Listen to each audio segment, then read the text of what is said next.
ডাকসু নির্বাচন অনুষ্ঠান হওয়ার ক্ষেত্রে আর কোনো আইনি বাধা থাকলো না। এই জন্য আমরা সংশ্লিষ্ট সকলকেই বিশ্ববিদ্যালয়ের পক্ষ থেকে আমরা ধন্যবাদ জানাই, যেন নির্বাচন আয়োজন করার ক্ষেত্রে সাংবাদিক সহ সংশ্লিষ্ট সকল মহল, প্রার্থী যে যেখান থেকে প্রার্থী হন না কেন, সকলেই আমাদেরকে সহযোগিতা করবেন, যেন বাংলাদেশের সামনে একটা গ্রহণযোগ্য নির্বাচন আমরা উপহার দিতে পারি। ডাকসু নির্বাচন অনুষ্ঠান করার ক্ষেত্রে সুপ্রিম কোর্টের আদেশ অনুযায়ী আর কোনো আইনি বাধা আমাদের সামনে নাই। স্বাধীনতার পূর্বে ডাকসু নির্বাচন হয়েছিল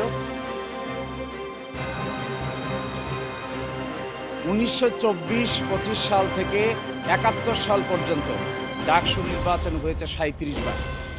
বাংলাদেশ প্রতিষ্ঠা হওয়ার পর থেকে ডাকসু নির্বাচন হয়েছে 7 বার।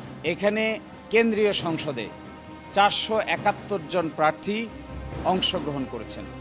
সকলেই তার নিজস্ব প্যানেল দিয়ে অত্যন্ত আগ্রহ উদ্দীপনার সহিত নির্বাচনী প্রচার প্রপাগান্ডা চালাচ্ছেন।